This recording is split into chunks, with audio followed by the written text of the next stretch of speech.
അപ്പോൾ നമുക്ക് Sunday special egg biryani വയ്ക്കാൻ സിമ്പിളാണ്. നമ്മുടെ വീട്ടിലുള്ള ചേരുവകൾ കൊണ്ടുള്ള പെട്ടെന്ന് ഉണ്ടാക്കിയ ഒരു മുട്ട ബിരിയാണിയാണ്. മുട്ട ബിരിയാണി, പപ്പടം, നാരങ്ങ അച്ചാർ, ഇതൊക്കെ കൂട്ടി നമുക്ക് കഴിക്കാം. ടേസ്റ്റായിരിക്കും. മിക്കവാറും വല്ലപ്പോഴൊക്കെ ഞാൻ ഇടയ്ക്ക് ഉണ്ടാക്കാറുണ്ട്. മക്കളൊക്കെ ഉള്ളപ്പോഴേ ഇതൊക്കെ സാധാരണ ഉണ്ടാക്കാറുള്ളൂ. അല്ലാത്തപ്പോഴൊക്കെ ചോറും കറികളൊക്കെ ആയിരിക്കും കൂടുതൽ നിങ്ങൾ ഇഷ്ടപ്പെടുന്നതും ഉണ്ടാക്കുന്നത്. അപ്പോഴിത് കൂട്ടി നമുക്ക് കഴിക്കാം.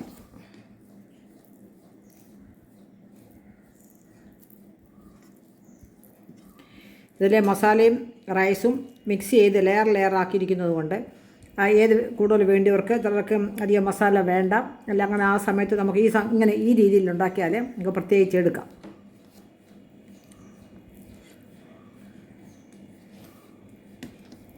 കൊള്ളാം, നല്ല ടേസ്റ്റ്. ഞാൻ തന്നെ ഉണ്ടാക്കിയത്, ഞാൻ തന്നെ നല്ലതാണെന്ന് പറയുന്നതല്ല.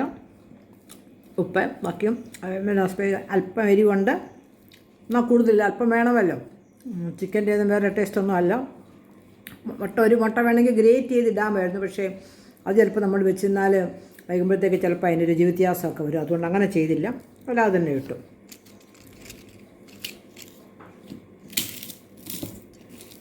പപ്പടവും കൂടെ ചേർത്ത് ഇത് കഴിക്കാം.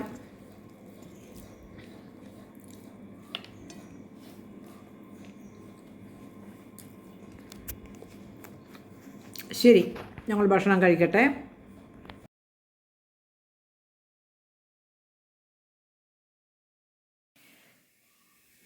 എഗ് ബിരിയാണിയാണ് ഉണ്ടാക്കുന്നത്. അത് ഉണ്ടാക്കാനുള്ള സ്റ്റാർട്ടിങ് ചെയ്താണ്. 3 മുട്ട ബോയിൽ ചെയ്ത് വെച്ചിട്ടാണ് ഞാൻ പോയത്.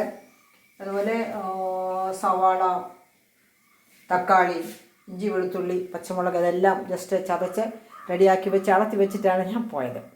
അപ്പം നമുക്ക് ജസ്റ്റ് തുടങ്ങാം. ഹോൾ സ്പൈസസ് ഇട്ടു. ഇതിലേക്ക് ഇഞ്ചി, വെളുത്തുള്ളി, പച്ചമുളക് ചതച്ചത് കറിക്കാം. ഒരു 2 ഗ്ലാസ് അരിയാണ് എടുത്തേക്കുന്നത്. അതിനനുസരിച്ച് ഒരു 1 ഇഞ്ച് നീളത്തിലുള്ളൊരു ഇഞ്ചി, ഒരു 10-12 അല്ലി വെളുത്തുള്ളി, 2 പച്ചമുളക്, ഇത്രയുമാണ് ഇതിനകത്തിപ്പം ചേർത്തിരിക്കുന്നത്.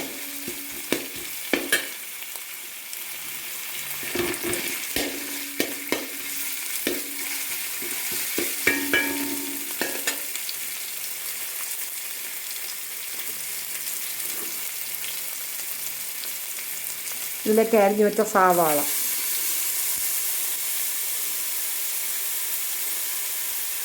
രണ്ട് വലിയ സവാളയാണ് ഇതിൽ വെച്ചിരിക്കുന്നത്.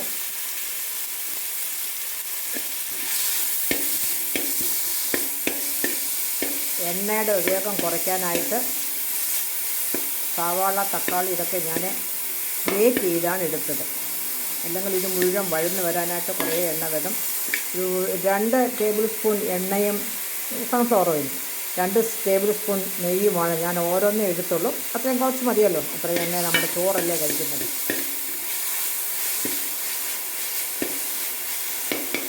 ഇതിലൊക്കെ കട്ടി വെച്ചിരിക്കുന്ന 2 വലിയ തക്കാളി,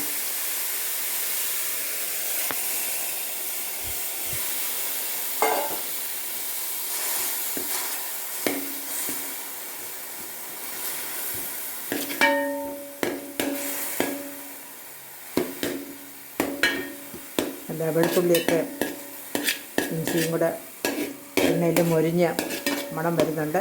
1 ടേബിൾ സ്പൂൺ നെയ്യും 1 ടേബിൾ സ്പൂൺ സൺഫ്ലവർ ഓയിൽ മാത്രമേ ഇതിനകത്ത് ചേർത്തിട്ടുള്ളൂ. Total 2 table spoon.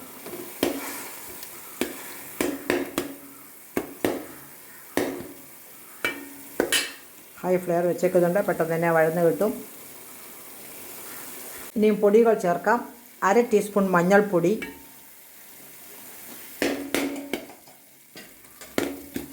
1 ടീസ്പൂൺ മുളക് പൊടി,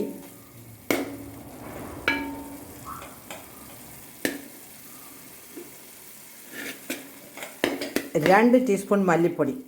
അല്പം എരിവൊക്കെ ഒന്ന് കൺട്രോൾ ചെയ്ത് കിട്ടാനായിട്ട് നമുക്ക് അല്പം മല്ലിപ്പൊടി കൂടുതൽ, 2 ടീസ്പൂൺ മല്ലിപ്പൊടി.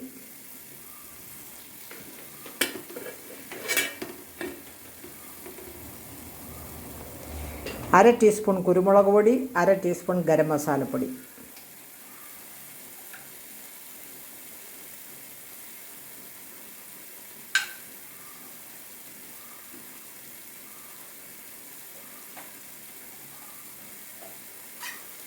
ഇത്രയും മതിയാവും പൊടികൾ. ഇതിൻ്റെ ഭാഗത്ത് ഈ സവാളയ്ക്കും തക്കാളിക്കും ഇതിനകത്തുണ്ട് ചോറ് ഉപ്പിട്ട് ഹോൾ സ്പൈസസും ഉപ്പും ചേർത്ത് വേവിച്ച് കറുത്തിൽ റെഡിയാക്കിയത് വാർത്ത് വെച്ചിട്ടാണ് ഞാൻ പോയത്. അതുകൊണ്ട് അതവിടെ ഇരിപ്പുണ്ട്. കുറച്ച് ഇതിനു വേണ്ടി മാത്രമുള്ള ഉപ്പ്.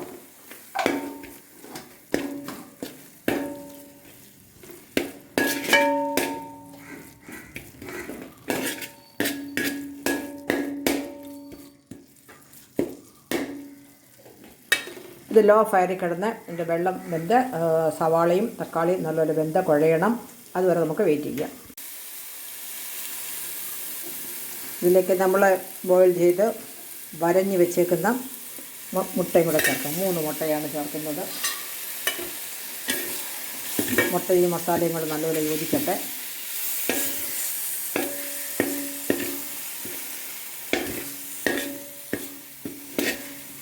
രണ്ട് മിനിറ്റ് നേരം നല്ലതുപോലെ ഇളക്കി ഇപ്പം ലോ ഫ്ലെയിമിൽ വെച്ച് കഴിഞ്ഞാൽ ആ മസാലയെല്ലാം ഈ മുട്ടയിലോട്ട് യോജിക്കും. സ്റ്റൗ ഓഫ് ചെയ്തു. ഇനി ഒരല്പം എണ്ണയോ നെയ്യോ ഒഴിച്ചിട്ട് നമുക്കത് ലെയറാക്കാം.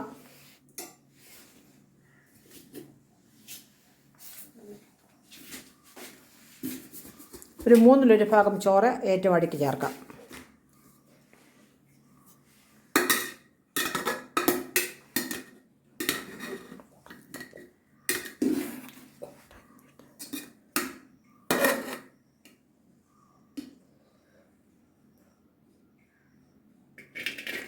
വലിയ ഇട്ടോളൂ. അത് കുടഞ്ഞിട്ടാൽ മതി. കുടഞ്ഞിട്ടാൽ എന്തിനാ കുറച്ച് എടുക്കുന്നത്? ഒരല്പം കൂടി ഇട്ടിട്ട് അതിനെ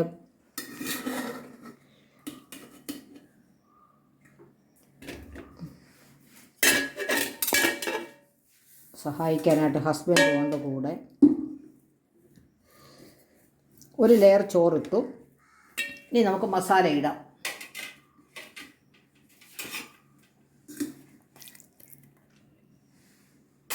മസാല മുഴുവനും മാറ്റി 2 ഭാഗമായിട്ട് വെച്ചിട്ടുണ്ട്. നമ്മൾ ചിക്കൻ ബിരിയാണിയൊക്കെ ദം ചെയ്യുന്നത് സാധാരണ ആരും ഇങ്ങനെ ചെയ്ത് കണ്ടിട്ടില്ല. എങ്കിൽ നമുക്കിങ്ങനെ ചെയ്യാം.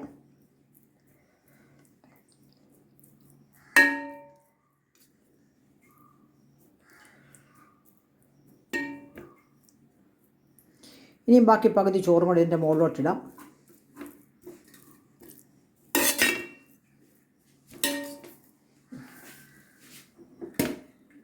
ഏറ്റവും മുകളിൽ ഒരു ലെയർ കൂടെ ഉണ്ട്.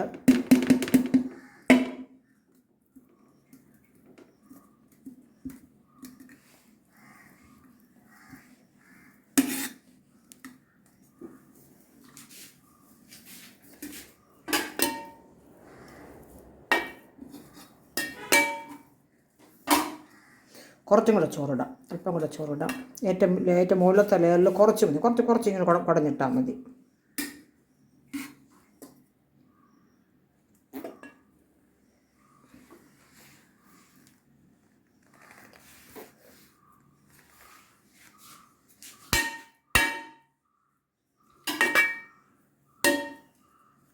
ഇതിൻ്റെ മുകളിലോട്ട് ബാക്കി പകുതി മസാല.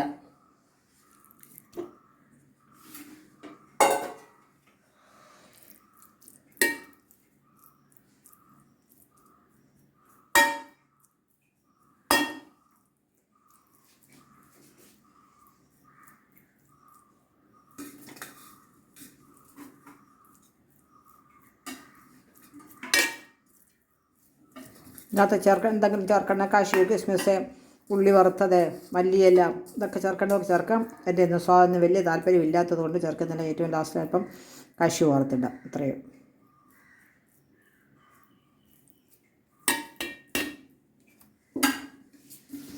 ബാക്കിയുള്ള ചോറും കൂടി ഇതിൻ്റെ മുകളിലോട്ട് ഇടുകയാണ്.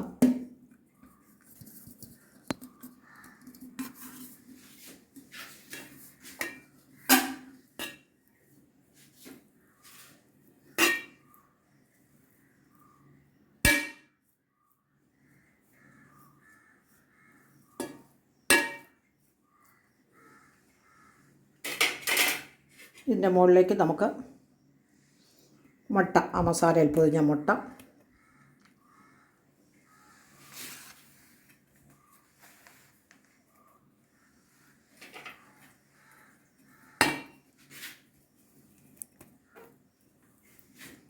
മസാല കൂടെ റോസ്റ്റ് ചെയ്തെടുത്ത മുട്ടയാണ്. അത് ഇരിക്കട്ടെ. ഇനി നമുക്ക് സ്റ്റൗ കത്തിക്കാം.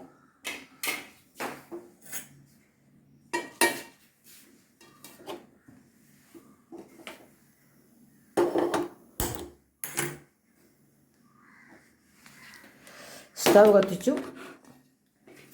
ഇവിടെ മിക്സ് ചെയ്ത റൈസും മസാലയും എഗ്ഗും കൂടെ ചേർത്തു.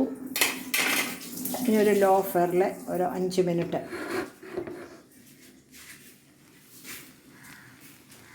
ആയി കഴിയുമ്പോഴത്തേക്ക് കാഷ്യൂ കിസ്മിസ് വറുത്ത് ചേർത്ത് കഴിയുമ്പോഴത്തേക്ക് നമ്മുടെ എഗ് ബിരിയാണി റെഡിയാകും. അതുവരെ ഒന്ന് ലോ ഫ്ലെയറിൽ ഇരിക്കട്ടെ.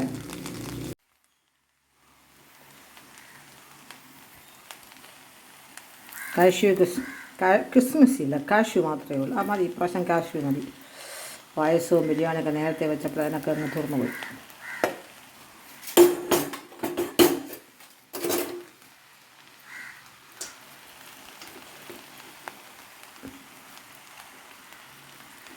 അപ്പോൾ നമ്മുടെ simple and humble egg biryani ഇവിടെ റെഡി ആയിട്ടുണ്ട്. ഒരു 10 മിനിറ്റ് ഇരിക്കട്ടെ. 5 മിനിറ്റ് ഞാനിപ്പോൾ തീ ഓഫ് ചെയ്യുകയാണ്. അധികം ചാറൊന്നും, എൻ്റെ ഗ്രേവിക്ക് ചാറൊന്നും ഇല്ലായിരുന്നുകൊണ്ട് പെട്ടെന്ന് തന്നെ അതുമായിട്ട് സെറ്റ് ചെയ്ത് കിട്ടും. അപ്പോൾ ഇതാണ് നമ്മുടെ എഗ് ബിരിയാണിയുടെ ടെക്സ്ചർ. സ്റ്റൗ ഓഫ് ചെയ്തു. ഇനി ഒരു അരമണിക്കൂറൊക്കെ കഴിഞ്ഞിട്ട് നമുക്ക് എടുത്താൽ മതി. അപ്പോഴത്തേക്ക് നമ്മുടെ ബിരിയാണി ആകപ്പാടെ എഗ് ബിരിയാണി സെറ്റായിട്ടിരിക്കും.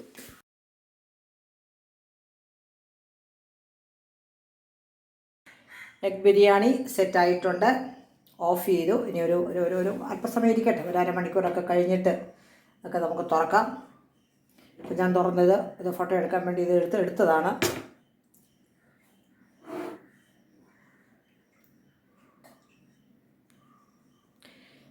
അപ്പോൾ ഇന്ന് സൺഡേ സ്പെഷ്യൽ എഗ് ബിരിയാണി.